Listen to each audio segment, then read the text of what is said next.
harder to hear speeches if you talk during them. So, if there are questions, then on the motion that this House believes that the citizens of China should not protest for greater democracy, I am happy to call upon the Prime Minister to begin the candidacy and send them their names. Here, here.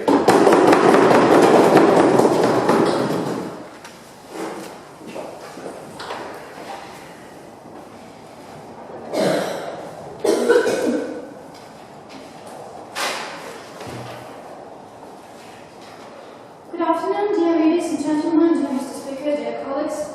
Today we have motion this House believes that the citizens of China should not protest for greater democracy, and I have to say that I'm proud to be in government. Actually, the situation which we observe nowadays in China is that China has the government which is elected in non-democratic way. But this government is so-called long-term government. This is government which is elected for 30, 40 or 50 years, for longer years. On the other hand, we have democratic countries in which elections are actually made in democratic way, and they choose their government for 2, 3, 4 years. So that way they have so-called short-term government. What can we see in circumstances of such called long-term government? This situation helps actually this government to start reforms, to implement them, to show the citizens how do these reforms work, and to finish them. And actually, this way we have so-called social contract between the government and between the citizens. When the citizens see that the government works, that the government actually is providing their promises into work, into life, they actually are satisfied and they have no need to change it. Coming back to China, we have that actually nowadays Chinese citizens are in no need of change because they are basically satisfied. They nowadays, nevertheless, they have non-democratic government. Nevertheless, they live in non-democratic country. They have a right to travel for free. They have a right to move. They have a right to make businesses, to earn money, and moreover, they nowadays can observe the growth of economy, the substantial economical growth which was made by this government. In this model, we can see that one ruler can start the reforms, can finish them, and actually there are no big changes in political models for long time. And what else we can see nowadays in China? What is more, we see that China is making actually crucial steps to the democracy. China nowadays is not China 50, 40 or 30 even years ago. Because when China was, for example, under the ruling of Mao Zedong, it was more or less democratic than nowadays.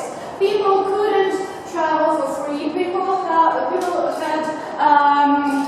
informational, they were like in informational bubble. China was a much more closed country than it is nowadays. And actually, nowadays, China is going its natural evolutionary way to democracy. We all know that there are actually two basic ways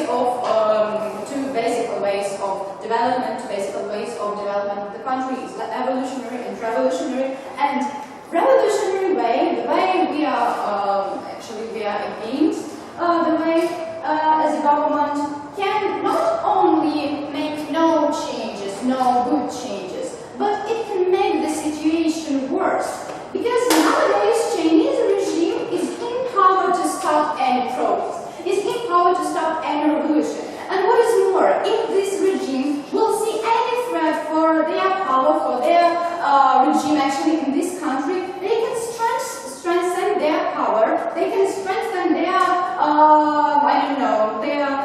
influence on the society, on the people, and that will lead to the regress of this evolutionary way of democratic development of the country. And actually, we will see the same situation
the regime will be changed.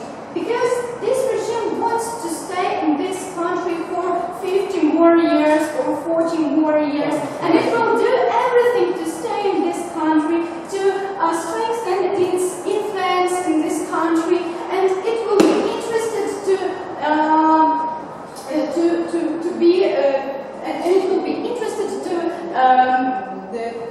actually face the needs of people of this country.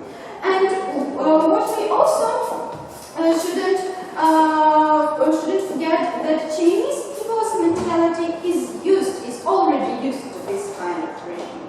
And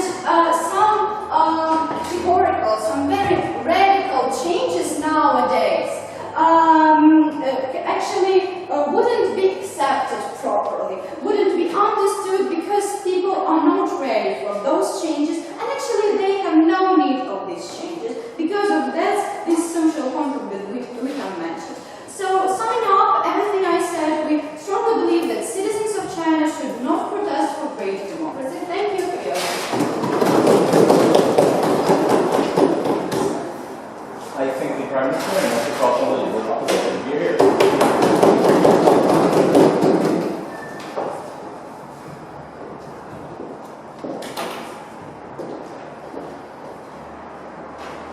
So I'd like to greet everyone in this room and to start with the rebuttal of the arguments in the government provided to us. You said that the benefits from the short-term government is not approved as benefits for the long-term government. But you haven't experienced that, and you cannot predict for sure that this situation, as it works in the other countries, short-term government wouldn't work in the China, which has only the possibility to experience long-term governments. So it is not true for sure. Then you also tries to persuade us that the population is not ready to take these changes and want them to happen. But in my speech, I'll try to prove you that the population is already ready for these changes and will want them more likely than in your case. You also told that China is going into democracy way in the evolution tradition that we shouldn't boost it. And we think that the changes should start now, and we shouldn't slow them and wait the situation could burst, and I'll explain it further. And you're also talking about the social contract which is effectively working in the society. I would like to propose that the result of that social contract is likely to be imposed on those people. They are installed strictly conditions that they couldn't afford themselves and couldn't allow to act in another way because they have like a lot of restriction and institutions of punishment that will don't allow them to do it another way.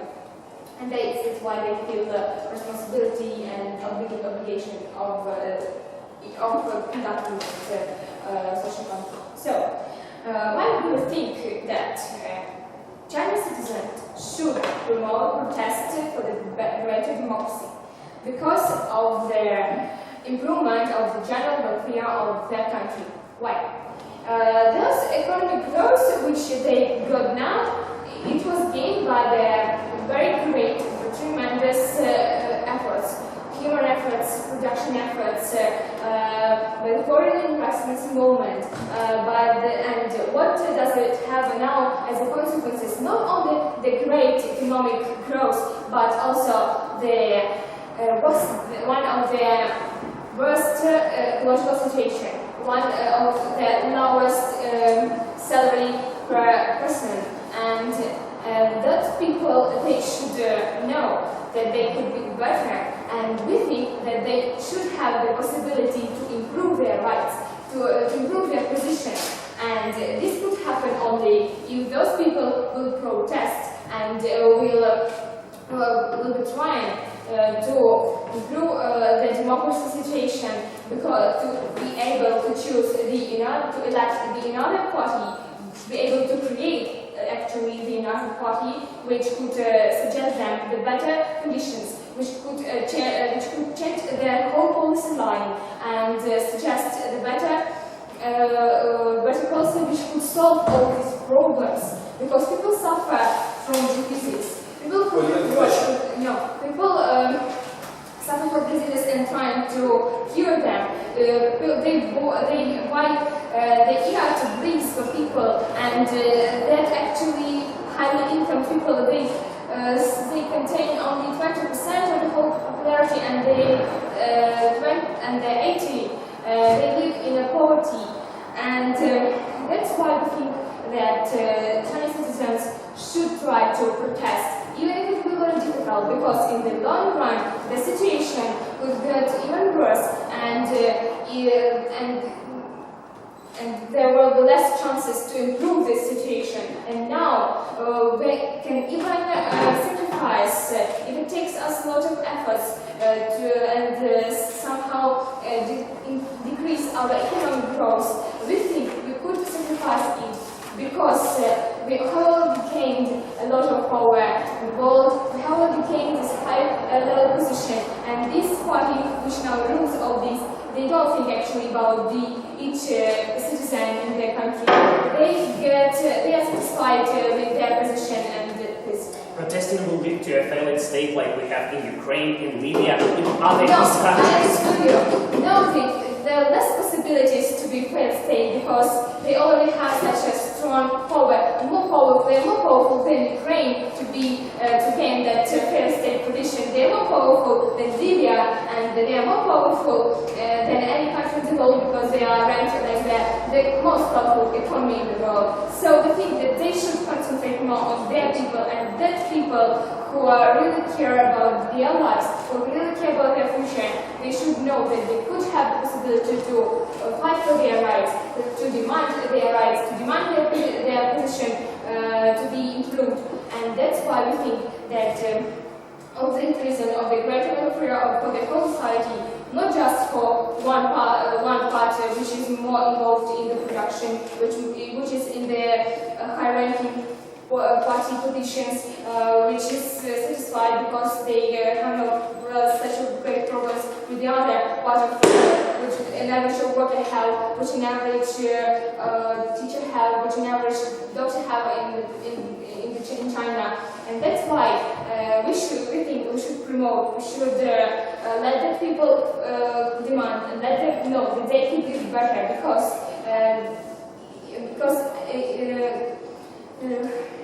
regardless, they are the greatest economy. The whole population is not living through that high-end economy, and that's why we think we should oppose that motion.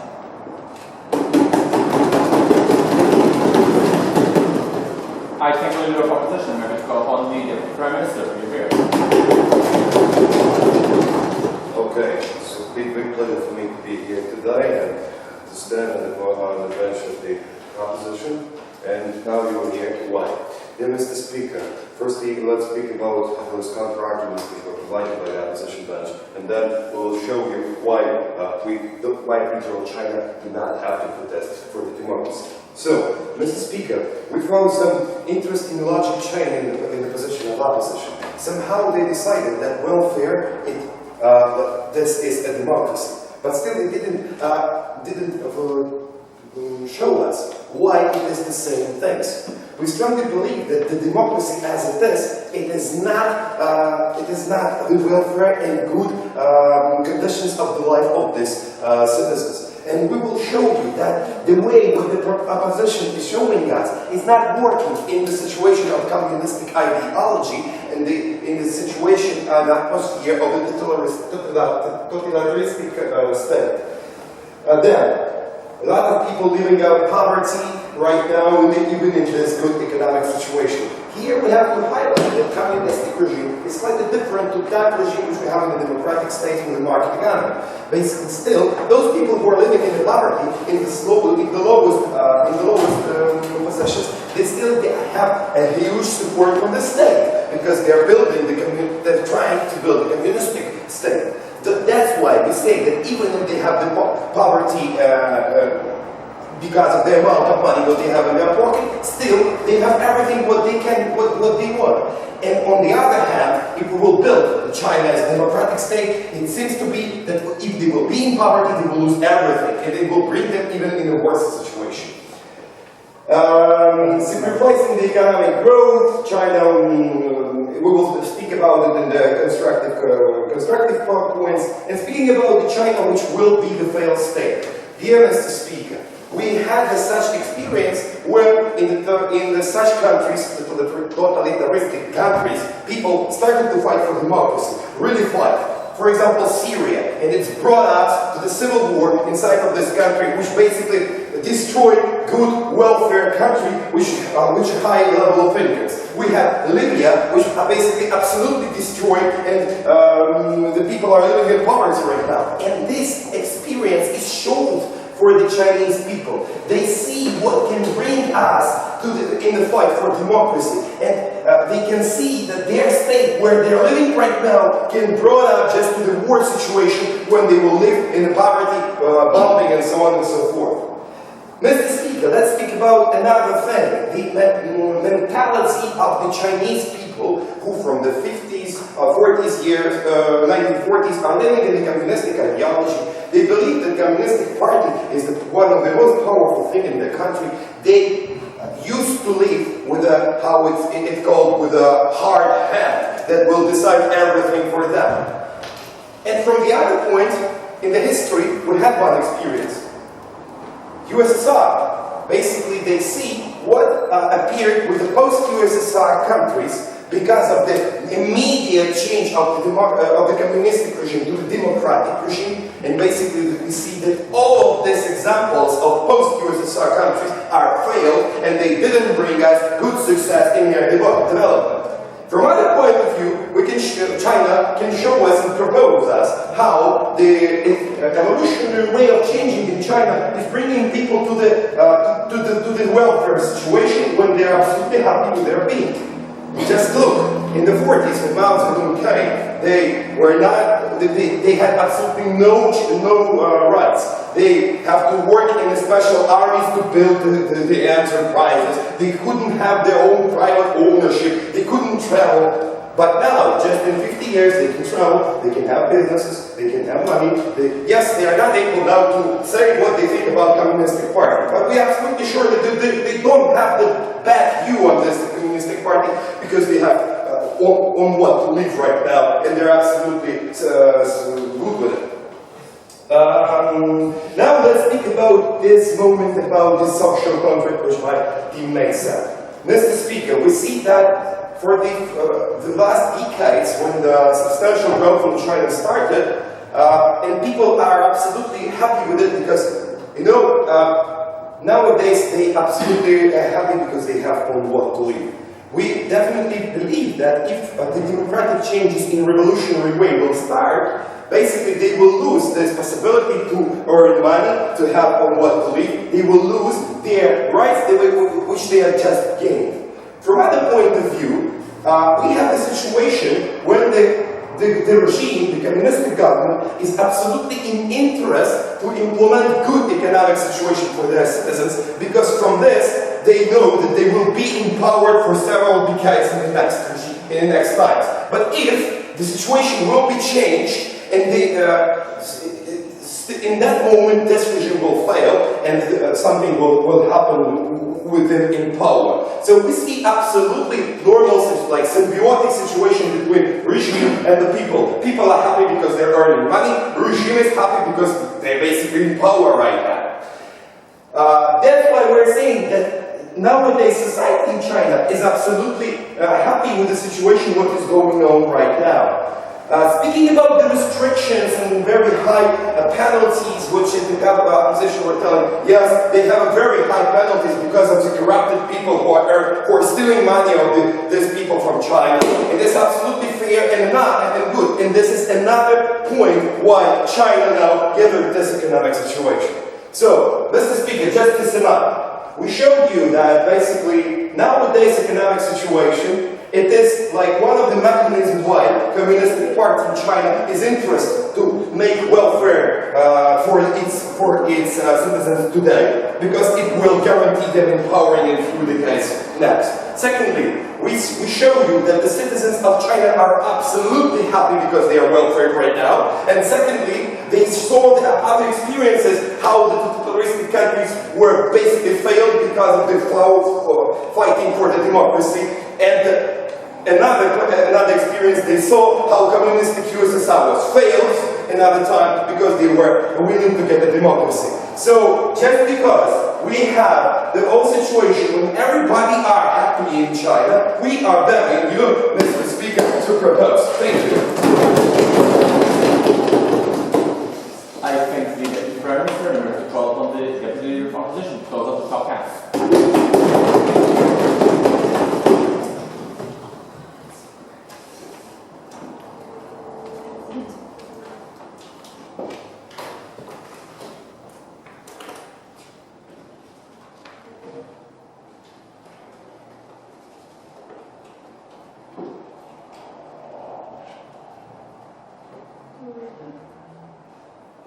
Okay, so to understand the meaning of this debate, we need to understand that the reasons of why Chinese people consider this political system the best, that because they don't really have any other alternative under this communistic party. They only have one party, one person to choose from, and sometimes they don't even know the list of the candidates. Really, we don't think this is the question of this debate, and we literally think the government should have accepted that. First of all, some points of the rebuttal. I'm feeling like the whole speech of the open government was about disregarding human rights for the stability in the country. They are saying that democracy, in our case, doesn't necessarily equals to welfare, but completely fail to explain how current system is equalizing to welfare.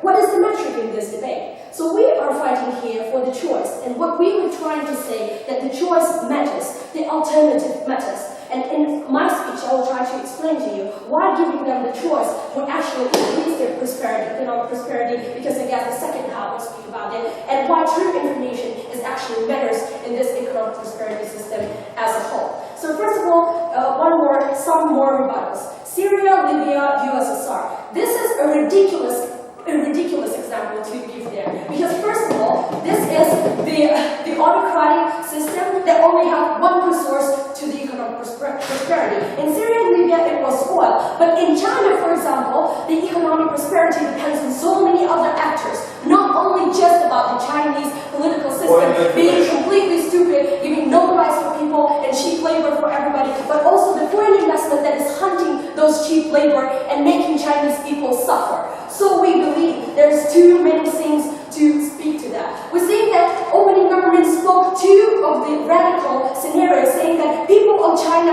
is really happy about their conditions. But that's not true. What about the umbrella revolution? What about democracy election being denied in the country? We believe that interests are disregarded in this country, and the highly extractive political system are actually harming the economic prosperity as a whole. First of all, social contract doesn't work in this motion, because really social contract does not exist. People of China do not have a choice to choose where they are born. They are not really able to change their life, their place of living, because it is highly pressured by the society to live the country. And that is the reason why we're going to speak about the economic prosperity and so on and so forth more. So the reason why they're speaking about the economic prosperity, and they're going to probably compare this to many other aspects. We believe that economic prosperity that China has now do not depend on purely political system. We believe that most of the people is going to take the GDP to actually describe it. But GDP of China is so much value about that, because ask yourself, GDP of China is much formed through real estate sector. So more products you make makes your GDP higher. And now what we have in the Chinese society is that we have ghost towns phenomenon, where cities are abandoned, like Xinjiang, because thousands of houses are built, but nobody uses it actually. What are this economic prosperity for us if we don't really use the perks of that? First of all, so we believe that human rights should be standing upright there, and that's what my teammate was trying to deliver to you. The second of all, we believe that there is no way for us to check whether this economic prosperity is secured or not. For example, political system of China is highly hierarchical, which means the authority are free to disguise their information in any point. Since there are no external actors to control authorities, we believe that information which is centered in Beijing cannot be checked and cannot be reliable for us enough to say that Chinese economic prosperity are more important than human rights and the stability and the right to choose as we are fighting for. Yes, before. But why do we need just human rights? Maybe because we need prosperity to have a human rights. Okay, so let me explain further on why human rights are going to increase economic prosperity, actually. That is the point, because now the political system is having the quota for us to live. We always need to put this quota on high. For example, 7% for this year, which means that the economic system of China, regardless of their possibilities, need to hit the 7%. And that's not necessarily as good for economic system. And if you would study economy more careful enough, if we would provide enough possibilities for investors to come and their conditions to be better, we would probably have more and better alternatives to do the economic prosperity even bigger. So let me explain how the economic system in China works. For example, we saw a big appraisal in the beginning of the 2000s. But we clearly believe it was not about the political system that directed people into going for like oil and gas industry. We believe that it was created because foreign investment came to that country. For example, Samsung production came, Mac production came, Samsung Apple production came, and gave people more job possibilities. And because of that, actually the prosperity of this country started to grow, not because of the political system as a whole. And we believe if the democracy would be implemented in that country, the possibilities of those companies would be much more higher for people to create jobs and so on and so forth. How, you would ask? Let me explain to you. Those companies will never need to ask the agreement or need to agree with the political conditions and political like the requirements to act and to work in this political system. They will be able to check the information about the currency. They will be able to check information which provinces need more support, and that would make economic prosperity more diverted and more correct. So, finishing on, we need to ask ourselves why Chinese currency was denied to be a universal exchange currency. That means that GDP and economic prosperity is not secure. And we believe that the reason why World Bank denied it was because we can't really check any information that the Chinese government is providing us for. And that is why democracy is vital here. If the democracy would be implemented, people would have that information. They would understand which part of the economy needed to develop more. They would understand what human rights could be protected more. For example, if they are saying that we don't really have any opposition, they are purely wrong to say this transition is going to harm the society. We're going to give the society a choice. At least they're going to see that there is an alternative to this communist party and to this economic prosperity system.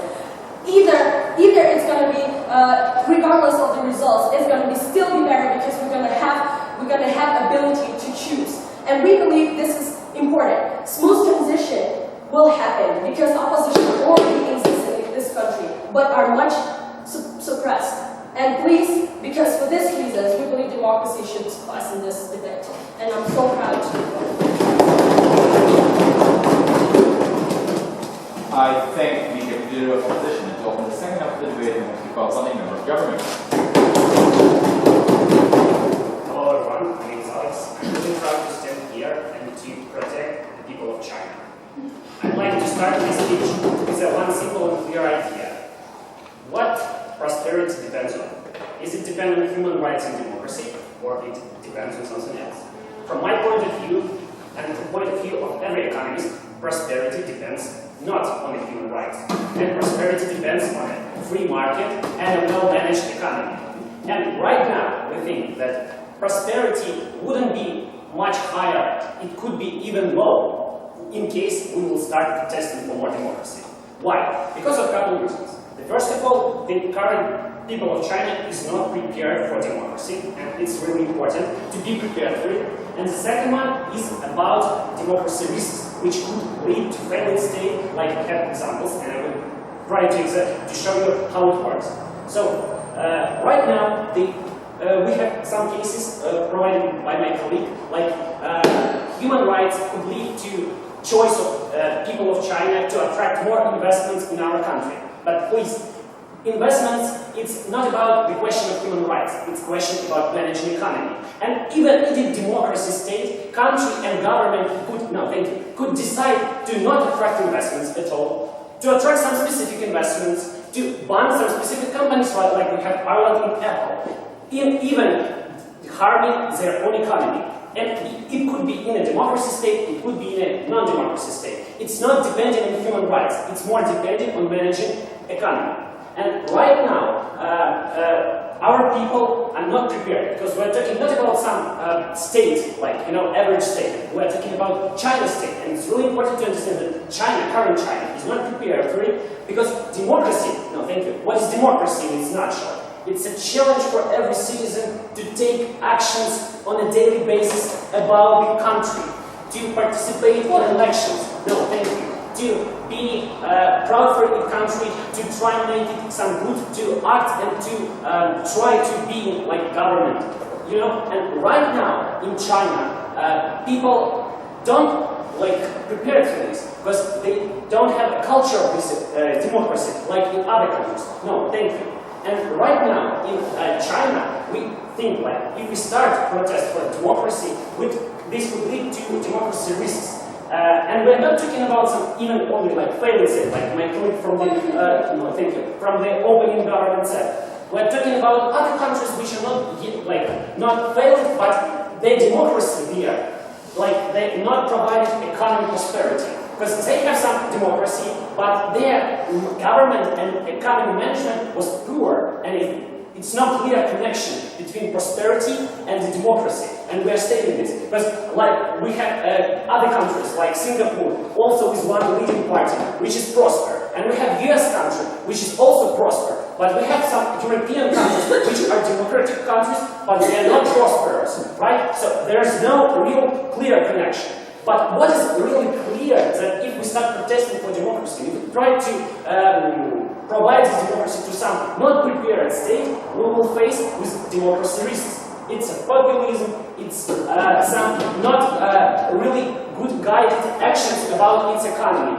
And right now in China, the government is not afraid to take some maybe unpopular decision, because it's not afraid about its future. Like all democracy parties are afraid about their futures, and they're trying to maximize the short-term benefit. And in China, government is trying to maximize the long-term benefit for the whole country, not about the current state and position. And it's really important for us.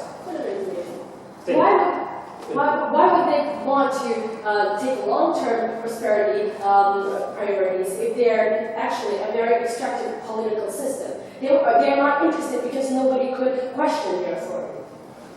This is not about I will try to explain this in my argument. Democracy, let's try to understand. Democracy is not the only way to manage country. Democracy is only one of the ways to manage the country. It's not the ultimate one. Right? We could choose democracy for some specific small countries with a good and well-managed culture of democracy. But for some other countries, East countries, for instance, the other ways of managing country is more suitable.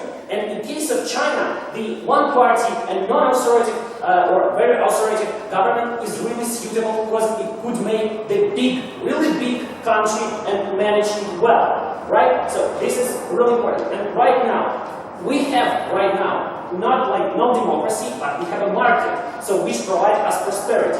And even though, if we assume that we will start fighting for democracy, if we assume that we will start fighting for human rights, what is our ultimate goal there? To gain prosperity. Again. But right now we have this prosperity, right?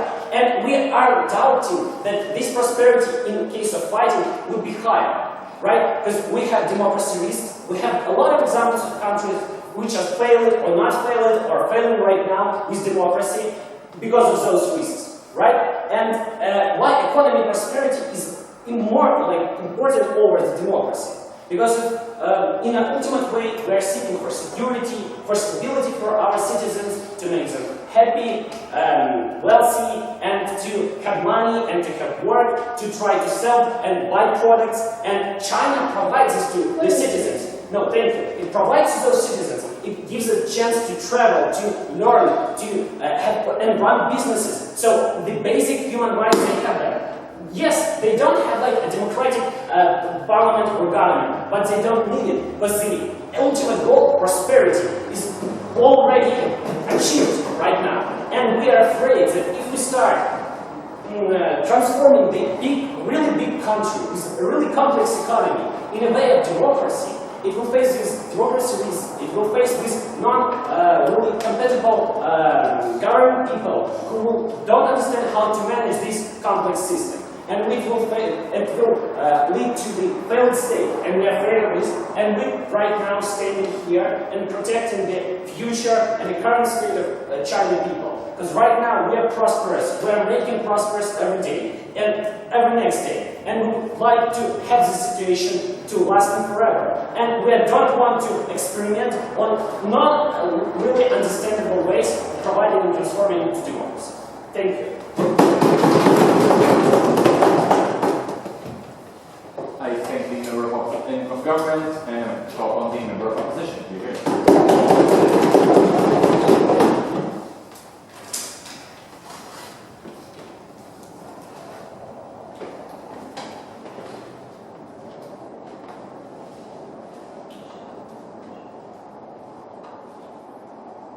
In my speech, I would like to persuade the view that China's economic growth and prosperity depends on further democratization first, and second, there are another reasons why we should protect our rights, why we should become democracy.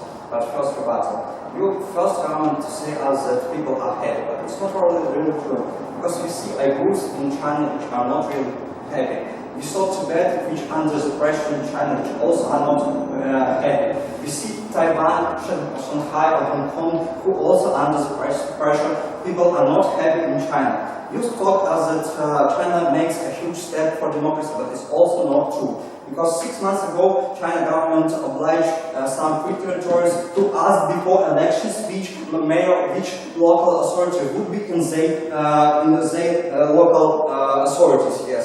It's not future step of democracy. You misunderstand this. Next, third government say us that people are challenged and don't know what democracy is. But we have in China some government regions which also have some democratic institutions, and also have some elections, and so we can presume people know what means elect, people know what it means democracy. Another case, investors. The investors now leave China, and I showed this in my first speech, and failed state. We should understand that failed state wouldn't be in China because of some reasons. Firstly, we see how multinational, we already see how multinational communistic regime, communistic country failed. We saw United Soviet Union also would be multinational communistic countries and failed, and it's only created some democratic new countries like Ukraine, like Lithuania, and so on. So on. It's not a problem for us in the force of it would be force of Great China, which leads new democracy Tibet, new democracy country of Uyghurs, new democracy Hong Kong and Taiwan. It's first. And secondly, we understand that the international community doesn't lead China to be failed state because there are lots of money in this country, there are lots of USA money and so on and so on. And we wouldn't see this great failed state because mostly it's in the harmless way. It's lead some new independent country which would be national on this ground. No, and now my speech. China economic growth depends on some reasons. These reasons Hong Kong, Taiwan, and self-government authorities which elect democracy principles, their authorities and rule these principles.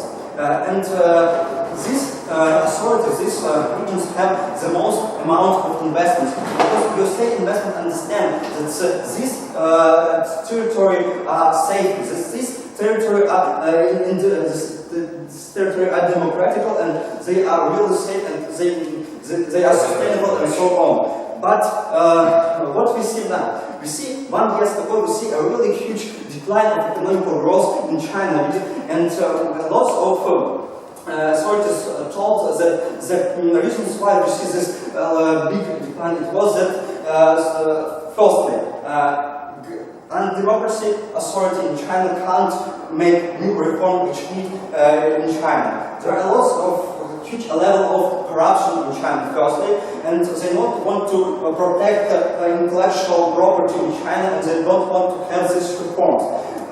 What we see that non-democratical principles, non-democratical authorities are not ready to make these reforms, and really now need to make this economical growth, to make this stability growth. And China has economic growth can't now depend only on populations and resources, because we see this, it can't grow only on these factors. We need some changes in China, we need some reforms, protections of intellectual property, and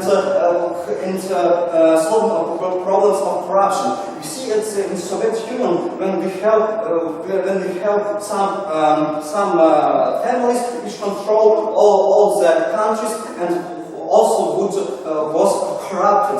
And what we see in the end, we see a huge economical false result. And in this case, China is not flexible, because they are not democracy. Only democracy are really flexible and really capable to make these reforms which are really need now to fight against corruption, to make these new regulations like protections of investments and so on. Because if you democracy, if you people elect majority of our parliament, this people of majority understand that if they not will to succeed in these reforms, they would be not elected in the first. But in the status quo, when we haven't democracy, when we have people only 4 or 5 panels who understand that it's their countries, they're not interested in make this reform. Why they should make this reform is they have a real corruption in which they tend to receive this a lot of huge money. So we see that economical growth depends in China only as a reason of further democratization. And if we don't do this now, we also see economical falls and nothing else. Another what I want to say is that there are a lot of other reasons. Uyghurs here are really suffering in China. They are not really to have their own religion. Tibet also haven't really their own religion. There are lots of people, self-government regions are also suffering from this not democratic regime. And we see that people are really ready. 15 years ago, people are very ready. We see this image of people who stop tanks going against protesters. We see now in China, in Hong Kong, and Taiwan, there are lots of people who go in the streets and who are ready to protect the self-government authorities and their independence. We see this, and we really think that success of China and further prosperity and economical growth depends on this democratization first, and the people should be protected in order to protect the rights like minorities, rights of religion groups, and so on and so on.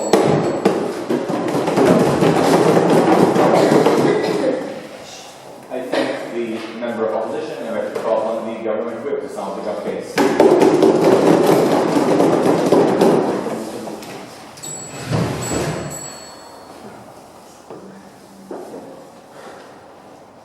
The best argument against democracy is a 5-minute conversation with a regular voter, especially if it is voter from China.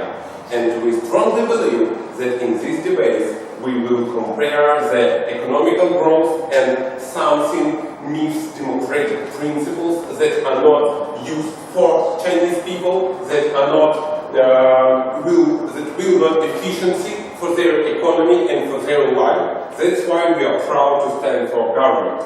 We think that in our case, we will show you, and 2 teams from government side have shown you that economical growth is really basic needs of every people, and we understand that prosperity is actually our daily needs that we need right now. We understand that our system should have some mechanism to take economical growth, and one of this way is democracy.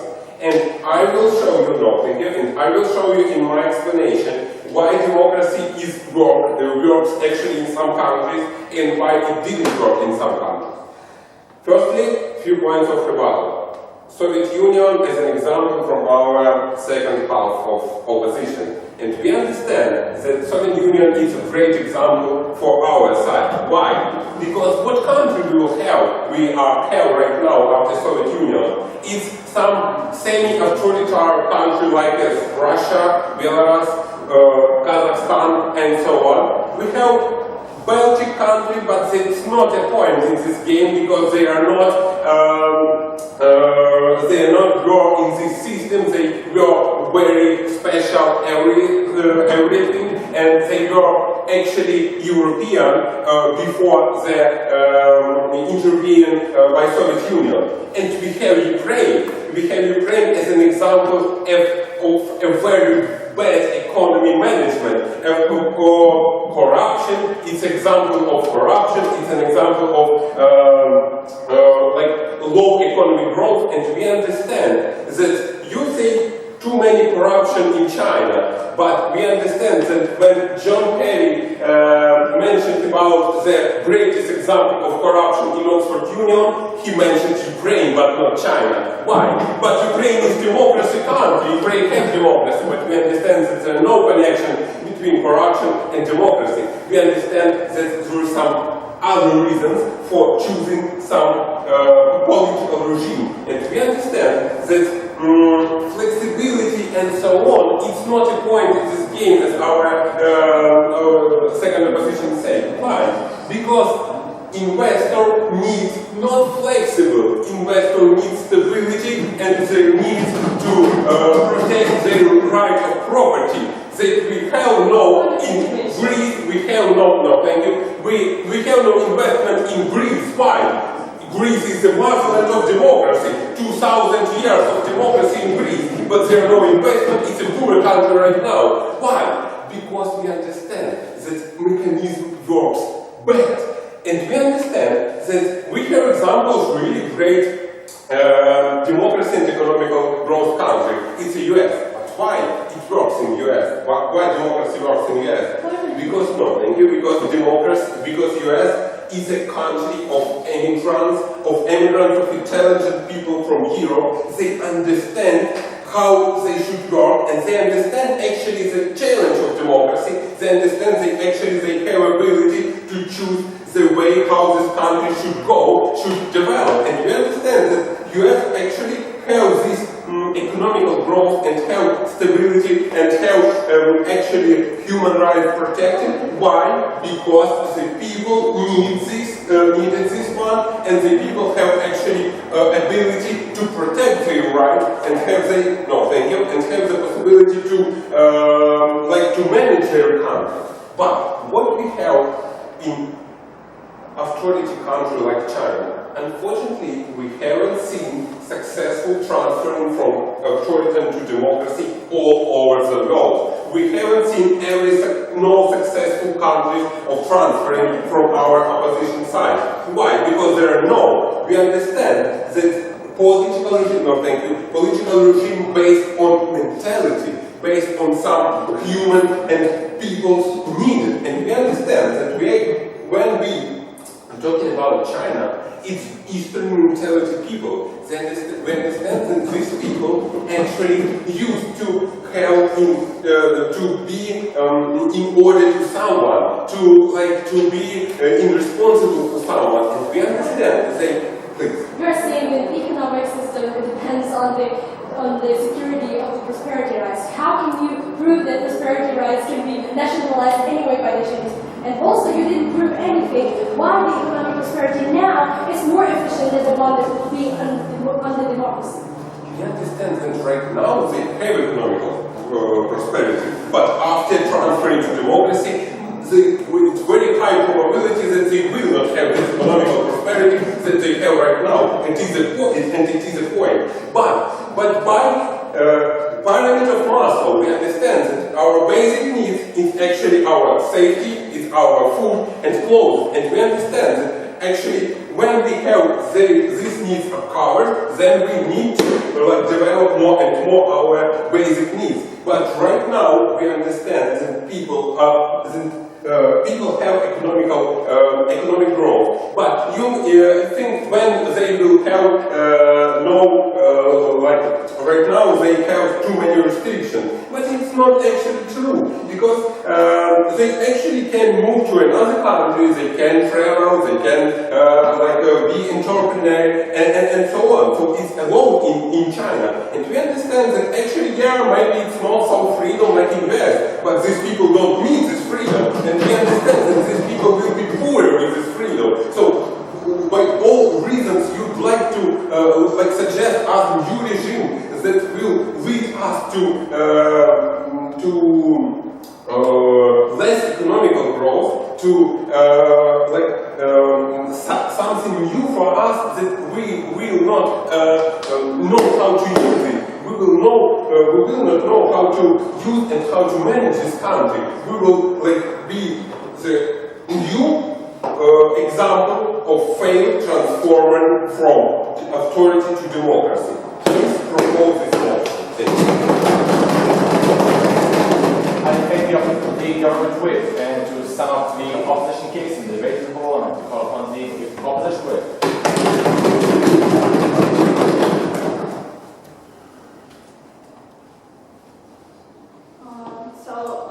I'm really happy to stand here, and first I want to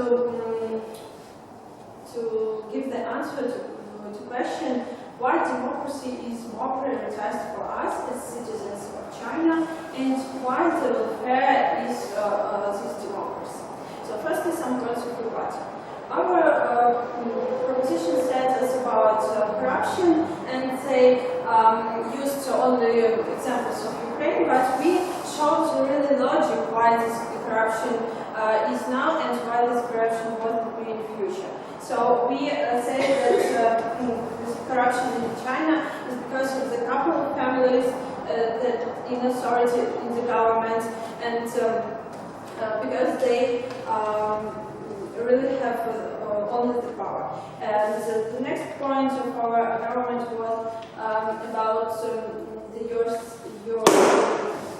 share, but we can say that it divided peacefully so that China can do this in such a logic. And for your point of view, we can say that don't you know that investors are now live in China? And we can say that this... But they have the territories like Guangzhou, Beijing, where they have Chinese companies right now. That's the first point. And the second point, investors sure will go from China, and there will be a period of instability while Chinese people will protest for the democracy. So firstly, I want to compare these things, and I'll show you in my analysis. Let me compare this illusion of prosperity we have now and the free choice and human rights we will have in a status future after this protest. So our government said us that we will go on the failed state, that we really have prosperity and welfare now, but why it is unusual? Because now we see that GDP per person is really misery. We see that that a lot of foreign countries own these businesses. That salary of Chinese people is really misery. That that they live in awful conditions, and a lot of people on the living territory. So we can say that people are really tired of this, and they are really ready for some changes, and they really want to protest. Why this free choice? No, thank you.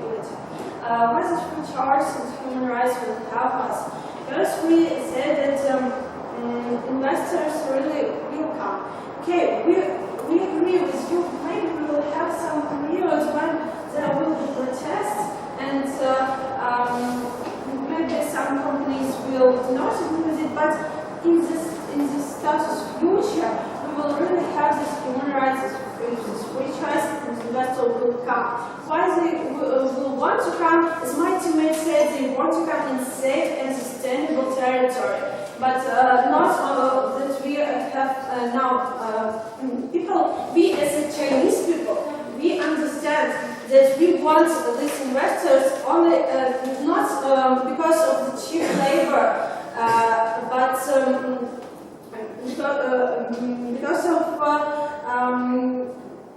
because of this democracy we will have.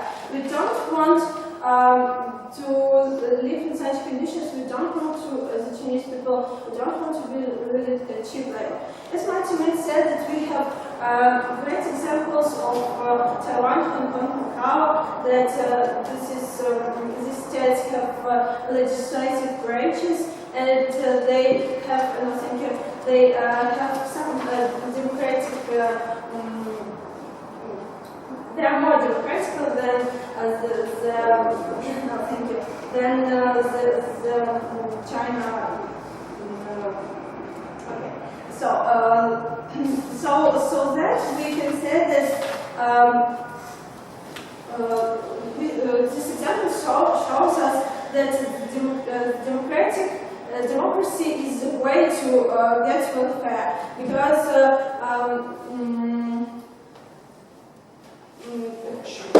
no, sorry. So we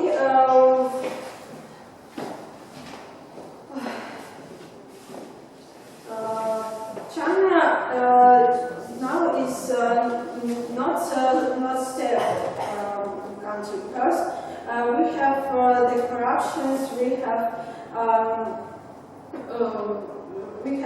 Tibet, and we can say that investors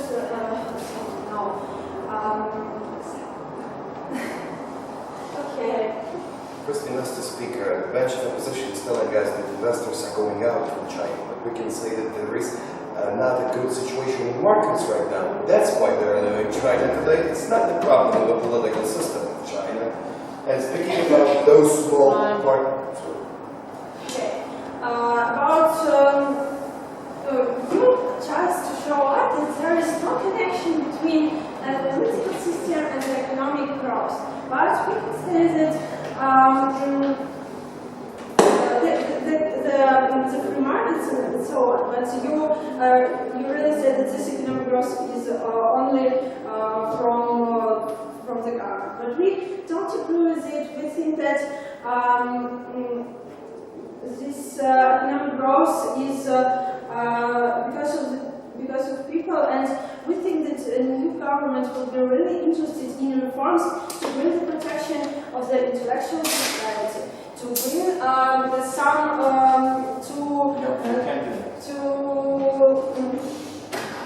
to make our economics growth, because new governments will be democratic and will be really interested in people who live there, because the people choose the power, the government power, not so that we really want democracy, and we think the democracy will bring us more economic growth. So we're really proud.